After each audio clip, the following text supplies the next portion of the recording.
So hello everyone, welcome back to another video. তো শাকিব খানের upcoming ছবি ঈদের সময়, যেটা হয়তো 1 এপ্রিলে মুক্তি পেতে চলেছে ছবিটার নাম হচ্ছে বরবাদ। এবং বরবাদের আগে একটা অ্যানাউন্সমেন্ট কনফার্ম হয়ে যাবে, যেটা হচ্ছে 28 তারিখে আসতে চলেছে মেগাস্টার শাকিব খানের বার্থডের দিন। ওই দিনকে তাণ্ডব বলে ছবিটার অ্যানাউন্সমেন্ট আসবে। কিন্তু আজকে সকাল সকাল যখন ইউটিউবটা খোলা হয়, তখন দেখা হয় যে একদম সকালেই শাকিব খানের অন্য আর একটা ছবি আসতে চলেছে ঈদের সময়, যেটার নাম হচ্ছে অন্তরাত্মা। ঈদের সময় শাকিব খানের অলরেডি বরবাদ সিনেমা নিয়ে এত তোড়জোড় পরিমাণে, এত পরিমাণে মানে কথোপকথন চলছে, অডিয়েন্সের মধ্যে একটা অ্যান্টিসিপেশন ক্রিয়েট হয়ে গেছে, এর মাঝে এইরকম কাইন্ড অফ একটা ডিসিশন। তো মূলত আমাকে এই বিষয়টা নিয়ে স্টাডি করতে হবে, তবেই আমি এটা নিয়ে প্রপার একটা ভিডিও বানাবো। বাট টিজারটা যেটা এসছে অন্তরাত্মার, সেটা আমার মনে হয় যে এই ঈদের কথা বলছে না, সেটা আমার মনে হয় এরপরে তাদের যে আর একটা বকরি ঈদ আসে সেই সময়ের কথা হয়তো বলছে মূলত ভাবে। কারণ একই সময় একটা সুপারস্টার কখনোই চাইবে না যে তার দুটো সিনেমা একই সাথে বড় পর্দায় আসুক। তো সেই জিনিসটা আমার মনে হয় না যে হবে বলে। তবে তার আপকামিং কাজ অন্তরাত্মা, এই কাজটা হয়তো তার মূলত বরবাদ সিনেমার পরে আসতে চলেছে।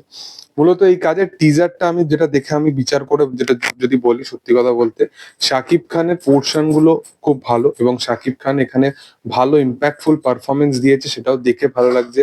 তার যে আহ, যে ক্লাসিনেসটা বা তার যে বলতে পারো যে নেচারটা, সেই পুরো জিনিসটাকে যে ওভার দ্য টপ হিসাবে দেখানো হয়েছে, সেটা দেখতে ভালো লাগছে। কারণ এই কাজটা মূলত ভাবে যেটা বোঝা যাচ্ছে যে এটা কিন্তু একটা হার্ডকোর মাস কমার্শিয়াল সিনেমা হবে না। মানে আফটার বরবাদ সে কিন্তু এরকম কাইন্ড অফ সিনেমা আনছে না।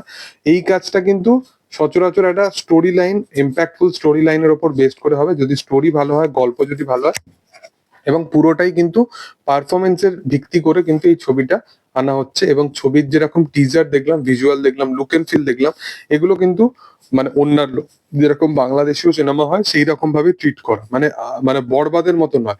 এবার একটা অ্যাক্টরের পক্ষে সম্ভবও নয় যে সবসময় বরবাদের মতো সিনেমা আনা। কারণ তোমরা সকলেই জানো যে বরবাদ সিনেমাটা মতো একটা সিনেমা বানিয়ে সেই সিনেমাটাকে কতটা কি সমস্যার সম্মুখীন হতে হয়েছে। তো একটা অ্যাক্টর কখনোই ওই জিনিসটা চাইবে না। তবে এইটা অবশ্যই আমার মনে হয় যে বরবাদের আগেই হয়তো এইসব সিনেমাগুলো শাকিব খান ডিসিশন নিয়েছিল, যেগুলো এখন টিজার হিসেবে আসছে। কারণ অনেকদিন আগেরই শুট করা মনে হচ্ছে।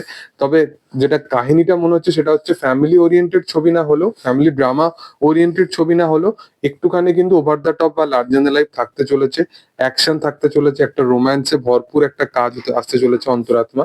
এবং পারফরমেন্সের উপর ভিত্তি করে এই ছবিটা হতে চলেছে। এবং যদি তোমরা আফটার প্রিয়তমা তোমরা যদি দেখো, শাকিব খান মূলত যে কটা ছবি এনেছে সেখানে কিন্তু সে তার পারফরমেন্সের ওপর ভালো মানে একটা ইমপ্রুভ আনার প্রচেষ্টা করেছে। কারণ তার পারফরমেন্স নিয়ে কিন্তু আর আলাদা রকম ভাবে কোনো রকম কিছু কথোপকথন হয় না অডিয়েন্সের মধ্যে।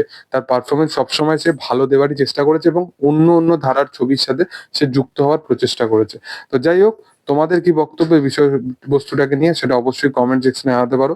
আর ভিডিও যদি ভালো লেগে থাকে অবশ্যই লাইক শেয়ার সাবস্ক্রাইব করে দিও। Thank you all, by.